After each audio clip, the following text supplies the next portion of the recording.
6h04 sur Europe 1, avec un chiffre qui excède les soignants. 28 millions, c'est le nombre de rendez-vous qui ne sont pas honorés chaque année. La faute à des patients indélicats qui bloquent des créneaux pour rien. Alors oui, le phénomène n'est pas nouveau, mais il s'est aggravé avec le développement des plateformes, à commencer par Doctolib, à tel point que des médecins exigent désormais des sanctions contre ces prises de rendez-vous. À tout va, Delphine Shields. 29 lapins en moyenne par mois depuis le début de l'année. Dorothée Douchement, médecin ORL, est consternée. C'est énorme.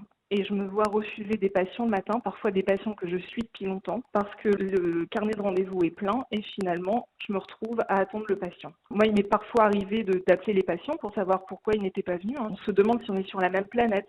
Je ne suis pas venue parce qu'il faisait beau, j'ai préféré aller à la mer, ou j'avais quelque chose de plus important à faire. La santé, c'est devenu un bien qu'on consomme. Donc moi, ça me choque terriblement. Pour lutter contre ce fléau, l'Union française pour une médecine libre veut s'attaquer au porte-monnaie de ceux qui ne prennent pas la peine d'annuler.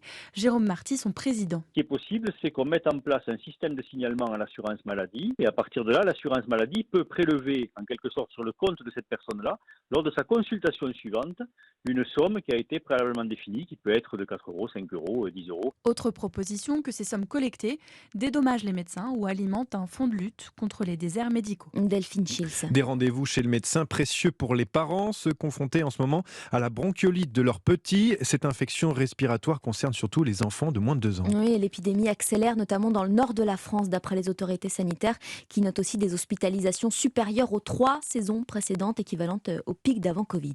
Elle était l'une